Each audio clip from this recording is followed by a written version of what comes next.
El propósito de nuestro experimento será analizar los factores que intervienen en la descomposición de las principales biomoléculas que conforman los alimentos, es decir, las grasas, los carbohidratos y las proteínas.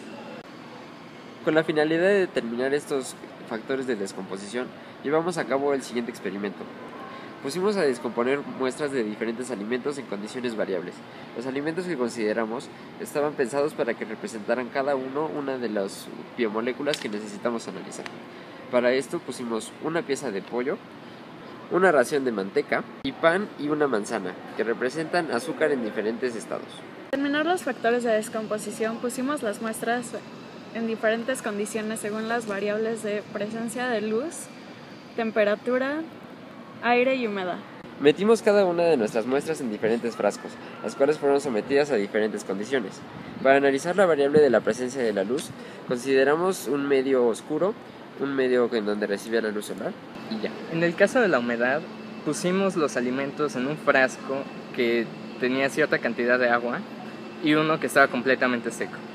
Para la medición de la temperatura usamos 3 frascos. El primero lo colocamos en temperatura ambiente, el segundo se colocó en el refrigerador y finalmente colocamos el último bajo efecto de un foco incandescente. Esto quiere decir que estaba bajo efecto de altas temperaturas. Para medir la descomposición que presentaba cada uno de los alimentos en las diferentes condiciones, llevamos a cabo diferentes mediciones y análisis de propiedades que nos permitieran reconocer qué tanto se había descompuesto el alimento. Las variables que consideramos en este sentido fueron el pH, la masa y las propiedades organolépticas de cada uno de los alimentos antes y después del proceso de descomposición. Para la medición del pH, introdujimos cada una de las muestras en 30 mililitros de agua para que se formara una disolución acuosa y pudiéramos medir el pH utilizando papel indicador. En cuanto a las grasas, la manteca tenía como condiciones iniciales un pH de 4, un color blanco amarillento, era inoloro, no tenía presencia de organismos, estaba a una temperatura de 19 grados centígrados y comenzó con una masa de 50 gramos.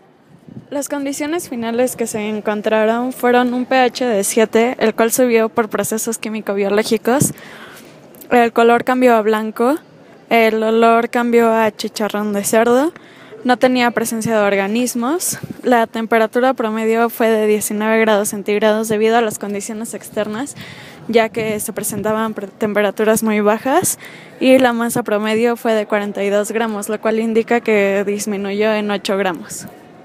Las condiciones iniciales de la manzana eran de 21 gramos, un pH con valor de 4, un color blanco amarillento y finalmente un olor dulce y fresco.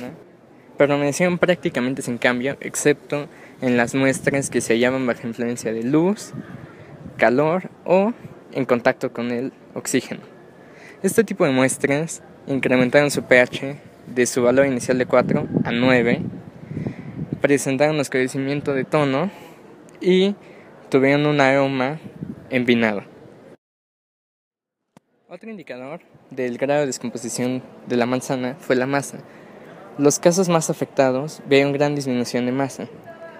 Y también se puede apreciar que tanto los factores como la luz, la temperatura o el oxígeno, que fueron los que mayor influencia tenían en la descomposición, afectaron en mayor parte la zona más externa o expuesta de la manzana, que coincidió en ser el centro o corazón de la manzana, que fue donde se cortó la muestra. Para las proteínas, todas las muestras registraron un pH inicial de 7 y un color claro y uniforme. Hay que decir que para este experimento se tomaron muestras de pollo cocido, por lo que el olor inicial era muy agradable. Al final del experimento, el pH de todas las muestras siguió siendo de 7, lo cual nos habla de una reacción de disociación muy lenta con constantes de acidez muy bajas. En cuanto a las variaciones de masa, lo que más varió fue la que estaba destapada, pues se fue consumida por moscas y otros insectos. El olor final fue putrefacto para todas las muestras, especialmente para la que se dejó destapada y en menor medida para la que estaba en el refri. El color cambió a una tonalidad café, especialmente para las muestras que recibieron luz y aire debido a la reacción de Maillard, en la que un azúcar reductor glicoliza los aminoácidos de las proteínas. Aún así, el efecto se vio minimizado debido a la desnaturalización de las proteínas debido a la cocción del pollo. Las condiciones iniciales para el pan son iguales ya que todos fueron obtenidos de la misma hogaza, todas las muestras. Sin embargo, todo cambia en las condiciones finales, ya que el pH en la muestra que estaba en el medio acuoso varía de manera intensa y se vuelve un poco más ácido que todos los demás, además de que no contiene ningún organismo, que es contrario a lo que se esperaba. Por otro lado, el que estaba a temperatura ambiente y el que estaba sellado, que bueno, acaban siendo las mismas condiciones, sí contienen organismos a pesar de que estuvieron sellados.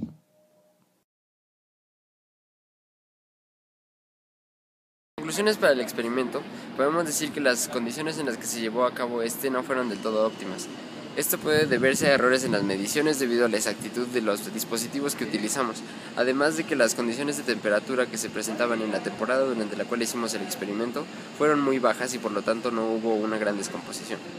También, el tiempo que utilizamos para descomponer los alimentos fue muy corto, por lo tanto no se pudo apreciar una descomposición muy pronunciada. Luz, temperatura y humedad fueron variables que cambiaron dependiendo del alimento. Una constante fue la oxidación debida al aire y también la descomposición por los microorganismos. La luz causa diferente reacción en los diferentes alimentos. Por ejemplo, en la carne propició su descomposición, mientras que en el pan ayudó a que se mantuviera más tiempo. Solamente cabe mencionar que el tipo de descomposición de los alimentos no es lo mismo para todos. Por lo tanto, se tomará más tiempo en descomponer carbohidratos que en descomponer lípidos y tejido muscular.